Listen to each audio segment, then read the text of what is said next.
You are listening to The Brian Craig Show podcast, broadcasting from sunny South Florida. Brian is joined by his wife and co-host, Kathy. Follow Brian on social media at briancraigshow.com. And now, Brian and Kathy. Welcome to the program, everyone. I'm Brian Craig, always joined by my wife and co-host, Kathy. Thanks so much for tuning in. All right, a lot of stuff going on here.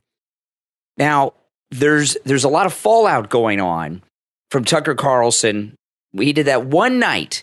He had 3 clips maybe from the January 6th video, and it's just turned everything upside down inside Washington in the media. You know, Rush Limbaugh used to have this phrase that was so spot on the money. It applied to CNN, but now things have changed, so it applies to Fox. Every once in a while, there'd be like a real story on CNN. You know, like this thing with Tucker Carlson is the biggest story on Fox News in decades. And whenever CNN would have like a real story all of a sudden out of the blue, Rush Limbaugh would call that a case of accidental journalism. Yes, true. That's why, you know, he was the greatest. I wish he was around now. Oh, my gosh. Oh, my. He's missing all kinds of crazy stuff. He sure is. So we had a case of accidental journalism last Monday on Tucker Carlson, and there's some updates, which I'm going to get to. But what had happened on Fox, because, you know, I'm following this and, you know, and checking in with people and hearing things and stuff. The management at Fox News, they're in that Trump-hating bubble so much. They didn't think that Tucker would uncover anything like he uncovered. They gave the green light for him to do it because they just assumed it was just going to reaffirm everything else that they had been promoting. They were just as shocked as everybody. Yeah. So when Tucker had that first night of programming, they were flipping out. They couldn't believe what was going on. So a lot is happening. So President Trump said last night that because of that story, he says, Tucker doesn't hate me anymore. And I think there may be that President Trump is always right. And he's always got great insight. And I think that's an interesting point that he made, although there's an update. I think what happened with Tucker Carlson, and I really do think this happened. I think he was like everybody else at Fox. And then when he got inside the footage, he realized, whoa, this is different than I thought. I'd been believing all the hype around it. And I think Trump's right, as always, that Tucker doesn't hate him, at least not like he used to. So now Tucker Carlson is in effect blacklisted. He's worked everywhere, right? He was at MSNBC, he was at CNN, now he's on Fox.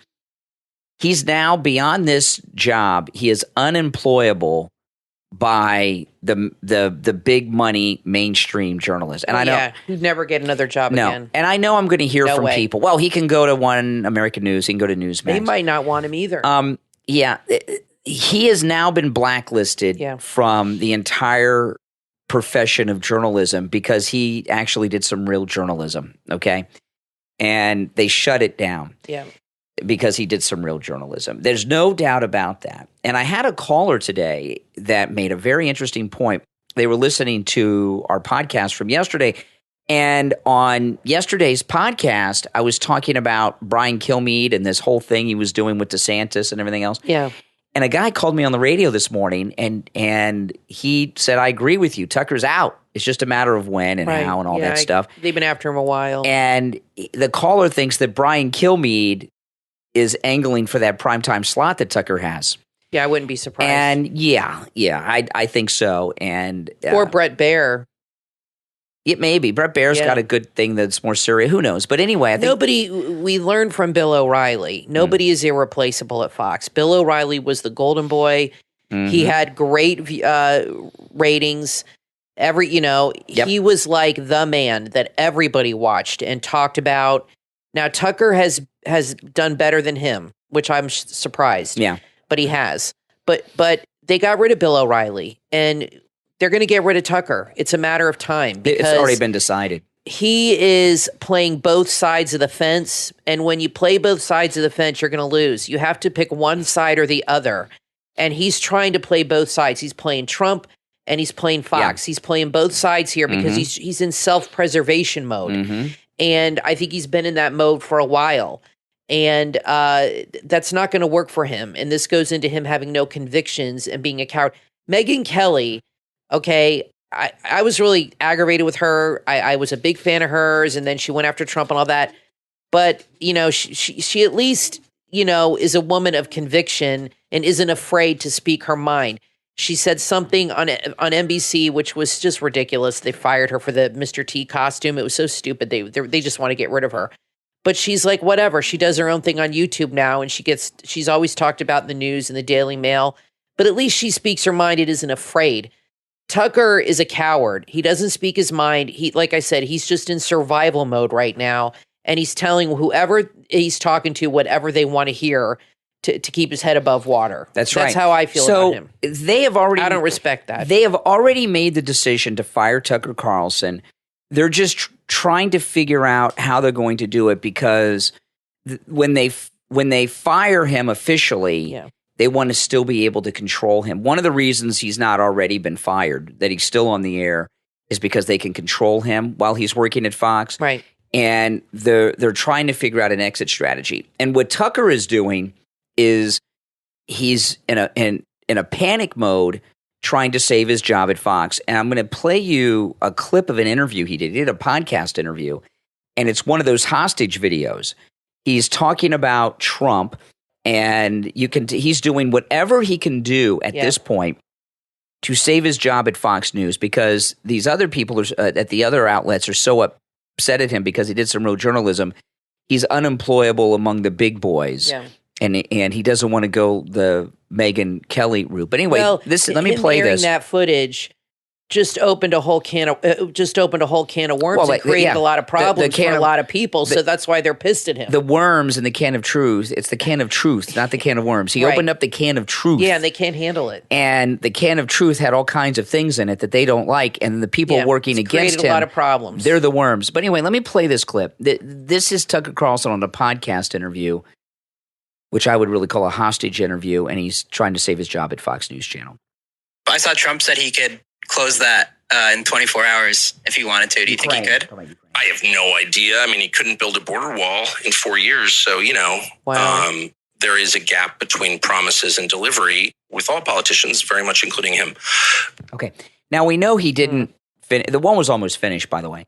It wasn't finished because Paul Ryan, when he was Speaker of the House, held it up for 2 years, and then he had to deal with Pelosi and Schumer. They held it up for as much as possible. Yeah. He would have finished if he was president now. It would have been done if Paul Ryan was a real Republican, because we controlled both houses for the first 2 years of his first term. It's amazing he got done what he did, more than half. It's incredible he got that much accomplished. What you're going to start to see now with Tucker Carlson is a lot of that. He's going to go around trashing Trump big time because he wants to hold on to that job. That's right. Now, I got to tell you, he's in a different boat than Megyn Kelly. Megyn Kelly, okay, she was hated at Fox. She went after Roger Ailes, exposed him. Right. True. And then when she went to work at NBC, nobody there liked her before she even started. So that was against her. But Megyn Kelly had something going for her that Tucker doesn't, that allowed her to land on her feet. When she left Fox and all this stuff, it was during that Harvey Weinstein era, and she was exposing Roger Ailes, and she had organized all these women who told these things that happened with Roger Ailes. So she was on this Harvey Weinstein Me Too time, which allowed her to land on her feet like she's done today. And Tucker Carlson doesn't have any of that. And a lot of people say, well, he's rich. Well, maybe, but most people, and this goes for wealthy people too, most people live at their income level. And I'm sure he is wealthy, but he may not have enough wealth built up to live in the lifestyle that he and his family are accustomed to without the Fox News gig. Well, plus he doesn't want to be humiliated. Oh, that's already happened. It's humiliating to be fired, especially when you are the top guy. Not if you're fired as a journalist for doing the right thing. Well, that's what the difference. If he would have done the right thing, and like I said, and they pulled the plug on the show in the middle of the show, or they fired him for that, then he could have respect from people.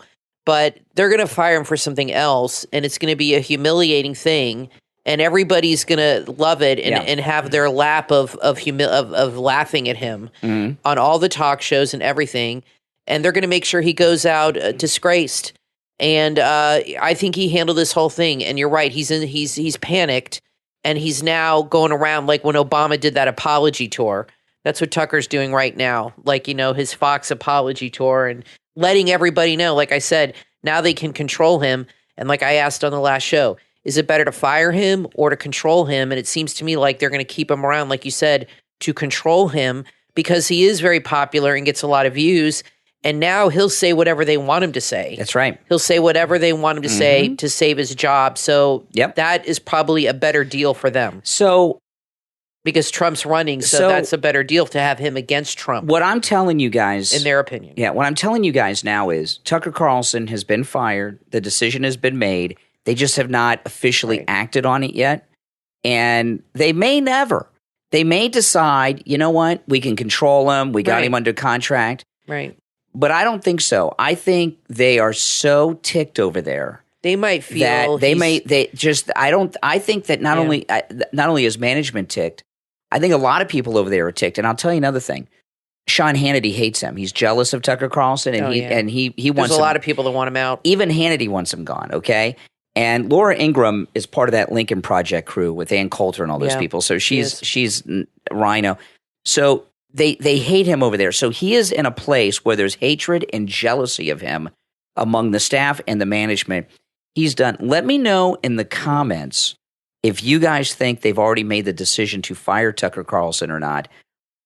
And then what do you think is going to happen? Are they going to keep him there to control him? Is he just unemployable now with the press? So they're going to fire him? Let me know what you think about that in the comments. I think they're going to at least keep him around through the election to try to damage Trump. They figure he has a huge audience. Yeah. People that on the right trust him. This is their thinking, and he reaches so many people, and he's influential, like a Rush Limbaugh type. That's what they're thinking. And I think they're going to keep him around through the election because I think he's going to bash Trump and promote DeSantis. Mm-hmm. Well, that's what they're doing on Fox. They're going to use him to do that. The interviews I've seen him on, he's done a few interviews in the last few days, and he does not look himself, Tucker. And so far as his ratings, he has so burned the MAGA Republican base of his audience. I mean, we're not even watching Tucker. If something of note happens on Tucker, I'll find out in some other source somewhere in the news, and I'll go and check it out. But Tucker Carlson has alienated his base viewer. Who's watching him? His ratings are going to start to decline, and they're going to decline quickly. Now, changing gears a little bit. I've got a clip here that is really sick that I'm going to play for you about what's going on here. I saw earlier today a story on television about Ukraine. Apparently there's some big battle going on right now between the Ukrainian army and the Russian army. And they were showing these Russian rockets hitting these targets. And I saw this several times in the news today. It looked to me like these rockets or whatever they were hitting empty fields and trees. And there were a few trees and a large clearing. I didn't see any people or vehicles or anything, just some trees and an empty field. Like out in the middle of nowhere. And they were reporting that there's a couple hundred Ukrainians were killed in this Russian strike.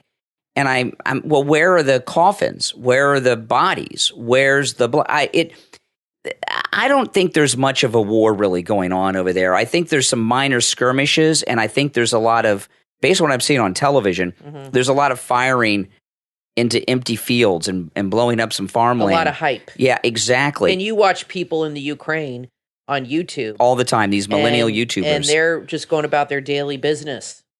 Well, the one that I tell people to look at all the time, I'll look it up right now, is Pavlo in Ukraine. He's in his 20s. He's in his mid-20s, and so he's military age. Yeah, and he's a Generation Z millennial YouTuber, and he's with his girlfriend. And I watch his channel. I started watching his channel when things first started. And you wouldn't know there was a war going on by watching Pavlo in Ukraine. No. Go and look it up on YouTube. Pavlo from Ukraine. It's from Ukraine. Pavlo, Pavlo. Pavlo from Ukraine. You watch his videos, and he uses his girlfriend as clickbait. You know, sometimes she's in a bikini and things like this. But you wouldn't. He's not concerned about those Russian army rape gangs I keep hearing about. But anyway, Canada, one of the Canadian government officials came out and talked about the peace process in Europe with Russia and Ukraine. And Canada is talking about China's role in the European peace process. I want to play this and we'll talk about this. This is completely insane. Call on China to make sure that President Xi has a conversation with President Zelensky. President Zelensky and President Xi have not had a phone call since February 24th of 2022. We deplore that. We think China can and must play a role in obviously not supporting Russia, but more than that, in helping to solve this war. And that's exactly what I mentioned to my Chinese counterpart also when I met him yesterday. China is a permanent member of the UN Security Council. It has a duty to defend the UN Charter, and it has also a specific role to play in this context to bring much more stability to the European region. Okay. So she's French Canadian with the funny accent there. So this is insane. This is insane. So Canada wants Red China to take the lead and be part of the peace process to bring freedom to Europe. This is why would you bring China in? Everything they've done and everything they're doing. You know, the last few years with China, they've been, you know what they've been doing the last few years, China, okay? They want to destroy the West. And you know what they're doing now. Yeah. And what Canada is doing, first off, Canada is supposed to be our closest ally, right? And here we have Canada elevating China to this level that they should not be elevated to. The United States is the leader of the free world, and it's for us to take the leadership in Europe and everywhere else when it comes to maintaining freedom and everything. You don't call on a communist, dictatorship with no freedom, okay? You don't call on China to come in and broker peace in Europe. This is insane. Yeah. And Canada, there needs to be some hardcore lecturing to Canada. I know we have a lot of listeners in Canada.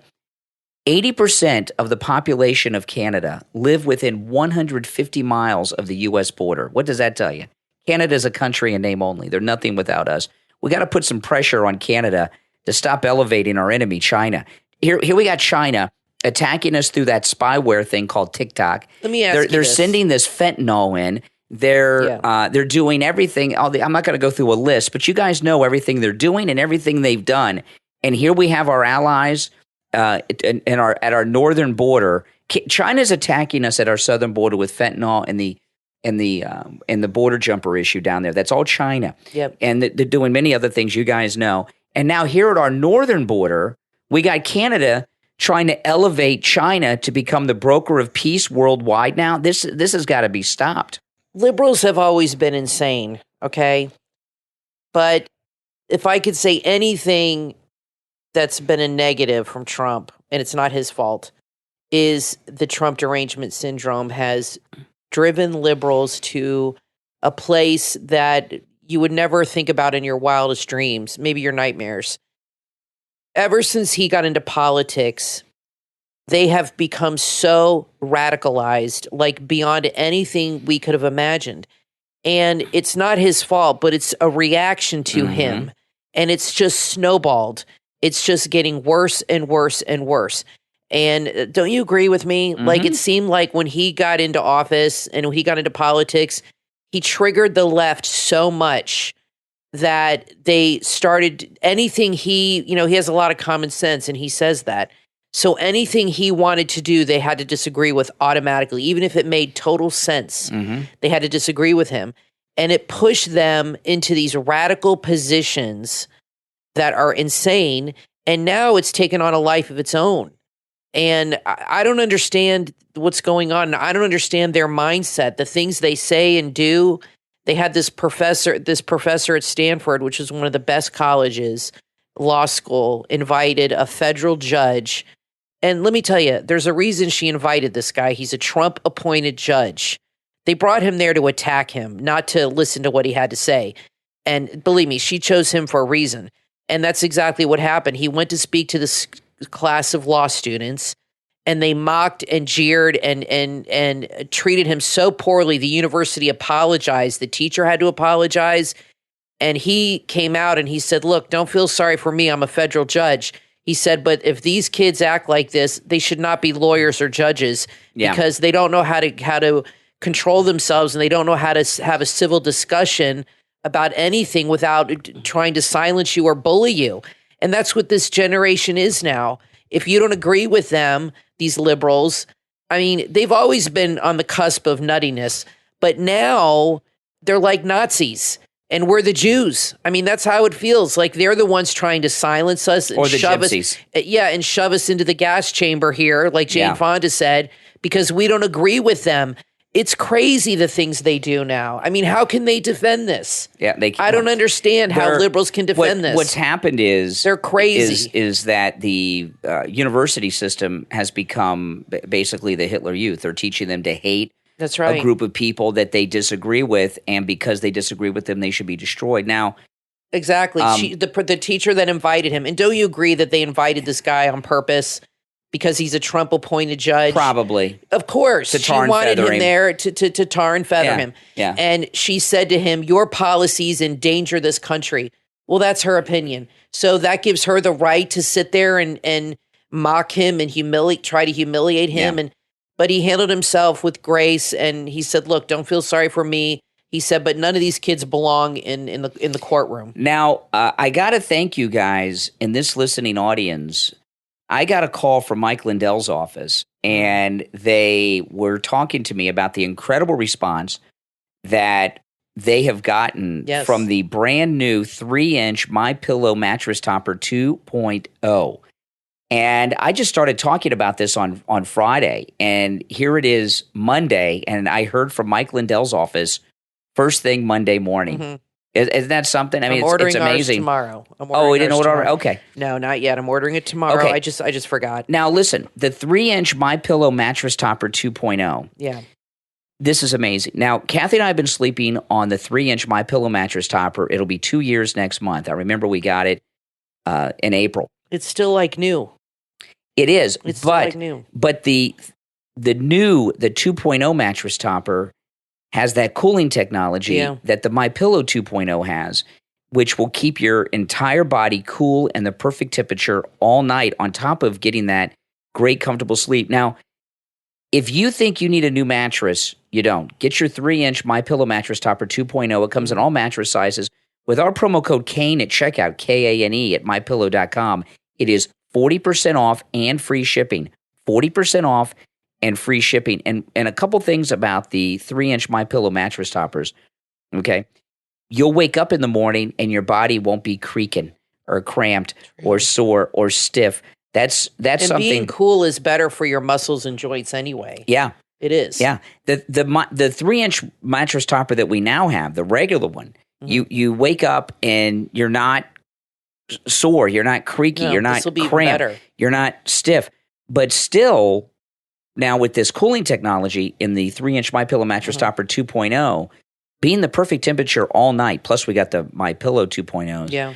I cannot wait to have this experience. It's great for women going through menopause. That's what I'm going through right now. And you wake up in a sweat and you wake up having hot flashes. Hot flashes will wake you up many times throughout the They're horrible. Mm-hmm. Men don't realize how bad they are. Or if you sleep next to somebody who gives off a lot of body heat, these are really good for that. The pillows and the topper. And also, if you get the sheets are great because they have really deep pockets. And when you put that mattress topper on your bed, it's high up. Like our dog used to be able to jump on the bed. She can't anymore because it adds another 3 inches to the bed. But the My Pillow sheets will cover that and go all the way down the mat to the bottom of the mattress. They have deep, deep pockets. They're perfect, and they fit nice and snug. They'll fit without it, but with that, they still fit. They're not too. They're perfect size for it. So it's really amazing how he does his products. They're really well thought out. They complement one another. They complement one another, exactly. So the 3-inch MyPillow mattress topper 2.0 has that cooling technology in it to keep your body cool in the perfect temperature all night long. This is absolutely amazing. I cannot wait to be sleeping on hours. And again, at mypillow.com, it is 40% off and free shipping, but you've got to use our promo code Kane at checkout, Kane. All right, we're going to take a quick break, and when we get back, there's a lot more to talk about. Don't go anywhere. Driving while impaired is like lighting a match and threatening to set your life on fire. The aftermath of a DWI can leave individuals dealing with legal, financial, and physical consequences that are difficult to extinguish. In the book, Consequences and Compassion, Lessons from the Front Lines of Drunk, Drugged, and Distracted Driving, author LaDonna Claude shares real stories of people who have experienced the impact of a DWI. This must-read book sheds light on the legal and emotional repercussions that many individuals fail to comprehend. As an instructor at Funny Bone Defensive Driving, the author has had the opportunity to interact with many individuals at their lowest points and provides instruction, motivation, and counseling the students who are struggling to come to terms with their post-DWI lives. Drawing from her years of experience teaching defensive driving, author LaDonna Claude not only highlights the dangers of driving while impaired, but also inspires readers to take responsibility for their actions. Order your copy on Amazon, Amazon Kindle, and BarnesandNoble.com. Consequences and Compassion, Lessons from the Front Lines of Drunk, Drugged, and Distracted Driving, from author LaDonna Claude. Have you ever said to yourself, I can't work and deal with home? Or, that manager's crazy, I'm not doing that. How about this one? These late hours are so stressful. Does anyone else's spouse do this? If you've had any of these thoughts, yep, we hear you. Tune into the Coffee with Christopher podcast on Spotify. Host Christopher Gentry and his guest open up about their unique experiences with work and in life and share the lessons they've learned along the way. Each episode feels like a heart-to-heart conversation, over coffee, of course. If you're ready to connect with the community of people sharing compelling stories, join Coffee with Christopher on Spotify and discover the power of sharing your story. Are you struggling to connect with your teen? Are you worried about the troubles your teen is facing in today's world? Don't miss out on the ultimate guide to faith-led parenting with the book from Script Seeds, Parenting Teens Through Faith, available on Amazon. Parenting Teens Through Faith is your essential handbook to raising confident, resilient, and empowered teenagers. This book provides practical advice for providing a strong, faith-based foundation for building character, virtues, and resilience in your teen. You'll also discover essential biblical principles for providing hope and confidence, no matter your faith background. Start building a stronger, more resilient family with Parenting Teens Through Faith, available in Kindle, paperback, and hardcover editions on Amazon. This book is perfect for church groups. Order your copy right now. You are listening to the Brian Craig Show podcast, broadcasting from sunny South Florida. Brian is joined by his wife and co-host, Kathy. Follow Brian on social media at BrianCraigShow.com. And now, Brian and Kathy. Welcome back, everyone. I'm Brian, always joined by my wife and co-host, Kathy. Thanks for tuning in. Okay, so, this bank collapse problem that's going on in the country today. You're watching it's so interesting watching how the media are handling it today. This bank shutdown that's going on, these couple of banks that went down. The weekend coverage was a little confusing and light. And then Monday, the big shot business reporters are back at all the news networks, and they're all in a panic because these are all guys with a lot of money on Wall Street and stuff like this. And the first thing they were doing in the morning was trying to act like it was no big deal and everything else. And now they're talking about it. Could it spread and all this stuff? And Biden came out and made a statement. They're going to protect everyone's money at that Silicon Bank. Now, in a bank, a federal bank, you're insured up to $250,000. If you have more than $250,000, you're not insured. And I was surprised to hear a lot of the business reporters, because when Biden came out today, they're going to cover everyone, no matter how much money they had in the bank. And these business reporters were talking about what a bad idea that is. And I don't know too much about banking. That's not my area, so I'm not going to act like I'm an expert. You know, all these people doing shows, they watch a little Fox Business or something, and then they go on the air and act like they're bankers and know all this stuff. But what I'm assuming is that if the government says that they'll cover all accounts if banks go belly up, that's a bad idea, because banks knowing that the accounts won't be covered over $250,000 by the FDIC insurance is an incentive to keep the banks honest and in check and not go crazy, you know. But I was surprised how many of the business reporters on all the business channels today were really angry that the government's bailing out these banks by covering the accounts. But anyway, Biden came out this morning and made this announcement. And the reason he came out this morning is they wanted him to come out and give a sense of calm to the American people that everything's A-okay before the stock market opened. Now, Biden doesn't give anyone assurances. I mean, he's a chaotic force, and there's nothing he could do to make anybody feel assured about anything other than he's corrupt, and he gets his 10% cut out of everything he signs in the law. But anyway, Jen Psaki, she was on TV this morning, and she was talking about the significance of Biden coming out this morning and speaking. And remember, she was his White House press spokesperson, so she knows him pretty well. And she worked at the Obama White House, so she's known him for years. And so Biden wanted to come out before the market opened up, and so he came out at 9 a.m. This was Jen Psaki, and she didn't realize what she was saying made him look bad. And that's what people need to hear from him. Now, it's important to note, President Biden does nothing at 9 a.m. He is a night owl. So the fact that he is doing this at 9 a.m. anyway speaks to how vital the White House recognizes it is for him to have his voice out there, conveying that to the American public. So everyone works before 9 a.m. pretty much, unless they are like a bartender, a stripper, or something like that, or work he keeps as a waitress at a restaurant that serves dinner. I mean, what kind of president of the United States doesn't work during the day? He's a hero because he works at 9 o'clock once in a while. So exactly. It's absurd. Well, this thing with this bank, their priorities were all screwed up. Of course, it's in California, Silicon Valley. They were planning on it. They've been investing in green companies. Well, we know how well that goes. And some of their European branches had month-long Pride celebrations. And they went 9 months without a CFO, which is somebody that would monitor things and what was going on. But they made sure that they have inclusivity and celebrate Pride and all this. So their money was not on the bottom line. I mean, their eyes were not on what was happening. They were more concerned with wokeness and celebrating gayness than actually watching their company and seeing what was. So this is something that could have been prevented if it was being watched.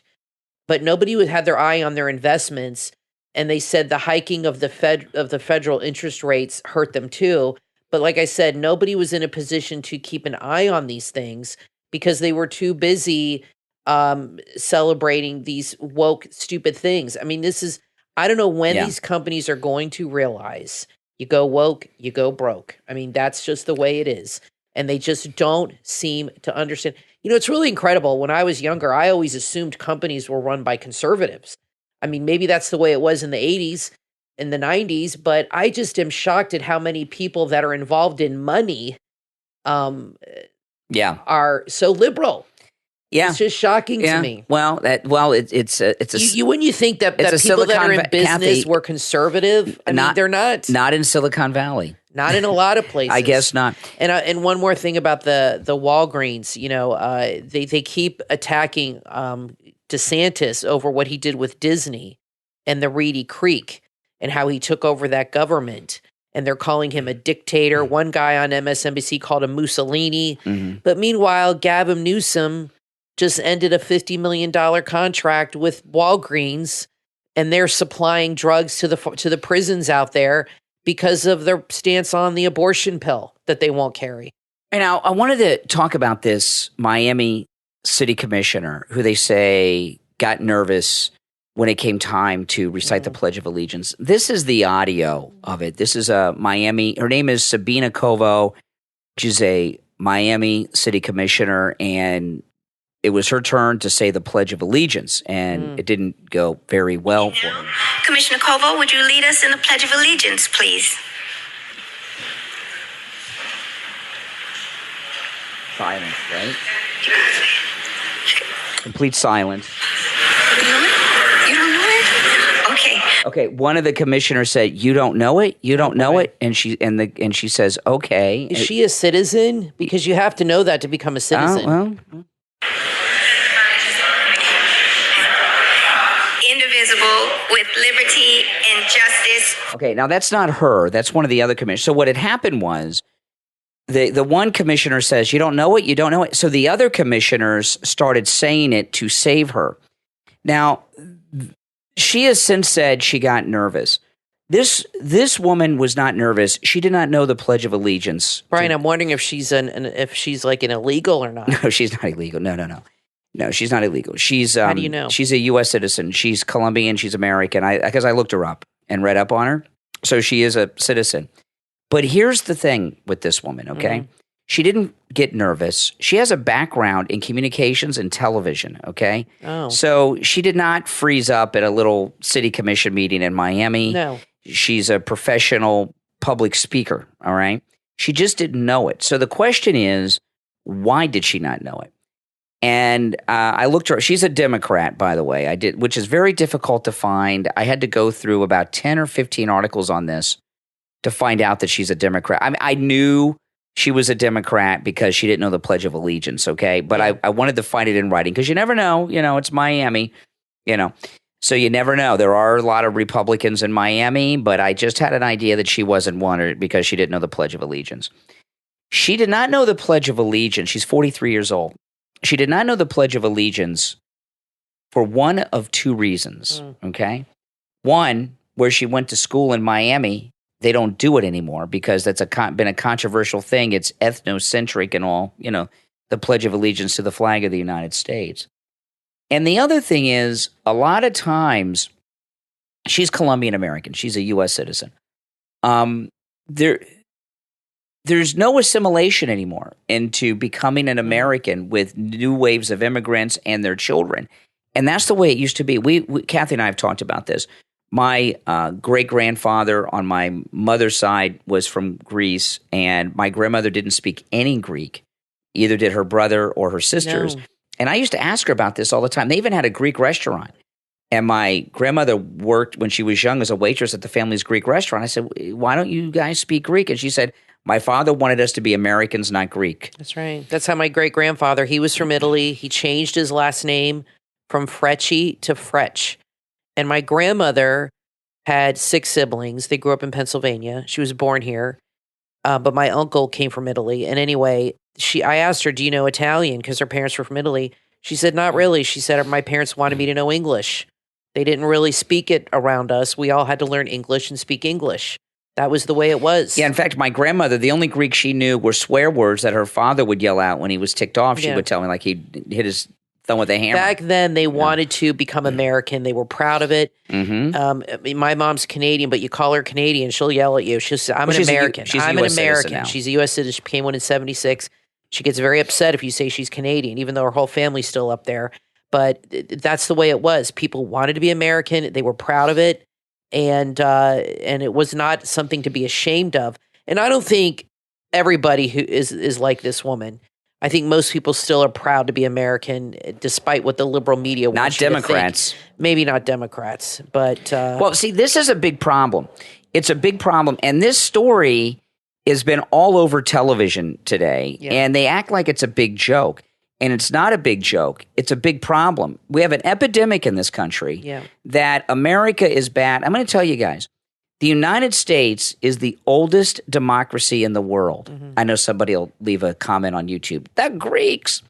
That government's no longer functioning. The United States is the oldest democracy in the world, and the free countries of the world, most every free country in the world, maybe not all, but most of them, their constitution is in some way, shape, or form based on ours. And what would this world be like if there was no America? Well, I mean, can you imagine? Think about this. When these people that the Democrats hate, the founding fathers. Yes. When the founding fathers formed this country and separated, and we had the American Revolution, the entire world was run by royal families, kings, queens, and emperors, and people did not have a voice in their lives at all. There was no freedom in this world prior to that, and that is an amazing thing. Yep. And what's happened now, you were talking earlier about that leftist law school where they brought in the federal judge to tar and feather him. These leftists are like this city commissioner. They don't learn anything about America any longer, other than it's a bad thing for some reason. I wonder if Kamala knows the Pledge of Allegiance. I would not. I would think that she probably does not. No, she grew up in Canada. Growing up in Canada, she didn't recite it every day. She didn't learn it. She My probably mom said does not. In Canada, you learn history of England. Mostly. You don't learn American history. It's a Commonwealth history. nation. And she said you mostly learn British history. And she said when she came here in the 60s, she had to take her citizenship test, and she had to learn everything. She didn't learn any of that stuff in school. And I'd asked her, she says, no, very, very little. It's mostly British, Canadian, obviously. And she said we knew very little of American history other than like the Revolutionary War and the Civil War. She said, or, and slavery. That's about it. That's all you learn now in, in American history is very slavery. Minimal. Here. And it was like very minimal, like a week. And so Kamala went to school in Canada. I bet she doesn't know the pledge. There was in the 80s, there was a movie, a TV movie. It was a miniseries with, tell you how long ago this was, with starring Chris Christopherson. And it was called America with a K. And it took place in the future. I think so far in the future, it was like 1998 or something. Yeah. And the Soviet Union had conquered the United States. And they had this scene in the movie. I remember watching this. I don't know if I saw this in Entertainment. Yeah, I saw it in Entertainment Tonight. And there was an article in TV Guide about this. There was this scene where it all took place in this town somewhere. And there was this scene where all the Americans were standing up against Soviet rule. And to do this, they got up in front of the Russians and recited the Pledge of Allegiance to the, and what had happened is none of the extras knew the Pledge of Allegiance, and they had to teach it to them because they filmed it in Canada. Right. Exactly. And it was a big thing, and it was a big. Now here we are in America, and I bet you're right. I bet you Kamala Harris does not know the Pledge of Allegiance. I'm sure just she like knows the city very commissioner. little about American history, nor does she care to. You really, this is the thing, and this was the same problem Obama had. When Kamala was young, her parents divorced. Her mother took her to Canada. She did all of her schooling in Canada until she came back to America to go to college. And Obama was in Indonesia all those years. Your worldview is really established between the ages of like 8 and 15 or 16. I think so. And that's when you really get your worldview of, Even earlier, Brian, because... Well, that's when you start learning. Well, that's when you really learn about government and social studies. In 1776, that was the bicentennial, and I was 6 years old. 1976, sorry. In 1976, I was 6, you were 5, and that was the bicentennial year. And I remember, it's like very, much in my memory of all the bicentennial celebration things on TV and going on in the culture. It was a big deal. It was a really big deal. Now, how would it be now? I don't know. People would say that you're promoting colonialism or some crap like that. But back in the 70s, I remember the feeling of pride in my country. And that's when my mom became a citizen around that time. And she was very proud to become an American. I mean, it was a big deal to her. And that was instilled in me. That's probably my earliest memory of pride of country and America is 1976 during that whole year of the bicentennial. It was a big deal here. So the media, talking about how the fake news media, this story with this woman, this city commissioner of Miami, not knowing the Pledge of Allegiance. And remember, the other county commissioner or the other city commissioner says, you don't know it? You don't know it? And even she was shocked. And you could tell by the way she reacted that she gave her an I don't know it. It wasn't nervousness. This is a big problem in this country. And I bet you if you went to 80% of the public schools, I bet you the kids do not know the Pledge of Allegiance. The teachers don't make them say it You see anymore, these Brian. teachers with their LGBTQ plus flags around in the school. They don't make them do it. And that, when I was in high school, a good friend of mine was from Canada and his family moved to Florida. Yeah. And he wouldn't say the Pledge of Allegiance because he's Canadian. He wouldn't say it in school. And this was when I was in 10th grade. He wouldn't say it because he was and the teacher. And I remember the teacher. I can't remember his name. He was black, so he couldn't have been liberal to be talking this way to what he did to my friend, right? I don't know. Liberals were a little different than they are today. I don't know. Crazy no, today. what this guy did was crazy. So when it came time for the pledge, my friend, he didn't even want to stand up for it. And the teacher called him out on it. And he says, I'm Canadian. I'm not going to pledge allegiance to the flag of the United States and everything else. This is 10th grade. Can you believe that? Give me a break. So what this teacher... You were friends with this guy? Well, we had a falling out, which I never quite... I question your choices of friends. We did have a falling out in later years. I don't know why or anything. Well, maybe that had something to do with it. So maybe he's listening to the podcast. He'll reach out and tell me why we had a falling out that I don't know about. I don't know what the reason was. I really don't. Sounds like an anti-American a-hole. But what the teacher did, I wouldn't pledge allegiance to the Canadian flag if I were going to school in Canada. So what the teacher did was crazy. Yeah. He had him write 200 times the Pledge of Allegiance, and he had to bring it back the next day. Oh, that teacher would get fired today. Even being black? He'd be in trouble. He'd be in trouble. He'd be in trouble. He'd be in big trouble. He'd be in big trouble. But that's the way it used to be. And this started when that New Dow character was trying to get the pledge. Remember, he went trying to get the pledge thrown out. One nation under God. The Pledge of Allegiance is a good thing. And I know a lot of people say, well, we didn't even have it until Truman. Well, we didn't have anything until somebody made it happen. What does that? We didn't have Thanksgiving till Lincoln. Till Lincoln, exactly. So we still celebrate. Come on. There's a thing called tradition. Yeah. And Americans are big on traditions. And that's one of the things I love about this country is our traditions. And I know a lot of people like to say that America doesn't have a culture. That is so not true. We so much have a culture. If you travel to Europe and other countries, you can see the influence of our music, the way we dress, the way we celebrate holidays. These are all part of the American culture that have permeated into other countries. And when you travel, you see it. You can see the influence of America. This city commissioner who didn't know the Pledge of Allegiance, there should be calls on her to resign from office. How can you represent this country if you don't know something so basic? I guess you don't have to say it to get sworn in. I guess you don't say it as part of that ceremony. You swear on a Bible, right? Doesn't every politician have to get sworn in? They don't get sworn in on the Pledge of Allegiance. No, I know, but don't they have to say it as part of some kind of ceremony? No, they don't say it. No, they don't have to. Now, one last thing on the pledge I just want to mention. Paul Rubens, Pee Wee Herman. Yeah. When Pee Wee Herman does, he does a traveling show, he's done it forever. I didn't know that. Where he does the Pee Wee's Playhouse and he does like a stand-up thing. Yeah, he travels around. It's like Rocky Horror Picture Show, but it's with Pee Wee Herman. with Pee Wee's Playhouse. And I heard an interview with Paul Rubens. I'm not a Pee Wee Herman fan. I used to love Pee Wee Herman in high school. I thought he was so funny. I never thought he was that funny. But anyway, when he does his act that he travels around, he starts by doing the Pledge of Allegiance. He comes out on stage. And he has the way he does it, he's got this cult following. That's why I say it's like Rocky Horror Picture Show. Yeah. So he comes out, he's dressed up as Pee Wee Herman. He comes out and he stands up, he does the Pledge of Allegiance, and everybody in the audience does it with him. And I heard him on an interview, and he was asked about this. Why do you do that? And his answer was pretty interesting. It had nothing to do with patriotism.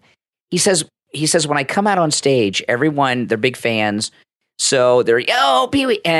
And I can't start my act. I'll start to do it, and they'll miss the joke because they're so excited, like, oh, Pee Wee. So if I have everybody stop and say the Pledge of Allegiance, it calms the audience down, and they're quiet, so I could start my act, and they hear the first joke. I thought it was pretty clever. Pretty clever. Mm-hmm. He's not patriotic, though. Well, maybe he is, but that's not why he does it. Yeah, well, that's the one thing I guess he figures everybody knows. Well, not anymore. Except for this congressman. Not anymore. I wonder if young kids know it, if the teachers make them say it. Depends on where you're at. Of course, when we were in school, we had to say it all the time, every day. Well, I had it inside my pencil box. That's right. We had the pencil boxes. That's right, with the pledge. Do they still have pencil boxes? In elementary school, I don't think so because Emily never had Our one. daughter didn't have pencil boxes. Maybe in kindergarten, maybe, but I don't remember buying her pencil boxes. Well, as a thing, they were big when we were kids. When we were growing up, because like you were talking about the bicentennial, yeah, that was a big deal. There was a resurgence of American patriotism even after the Vietnam War era because of the bicentennial. Yeah, it was really a great time, and I remember that Bruce Jenner and in the Olympics and that year, and that was like it was just a great time in the country. I mean, there was a real feeling, and I remember even at 6 years old celebrating the 4th of July that year and going to the park to look at the fireworks with my mom, and it was it was exciting. And I think it's really sad. Liberals destroy everything they touch, and they've trying to destroy patriotism. That's right, and feeling good about being an American. And I was watching. I didn't watch the Oscars, but I watched the 2 acceptance speeches from Jamie Lee Curtis, who I'm very happy she won. I love her, and the kid that was in Indiana Jones and Goonies that won.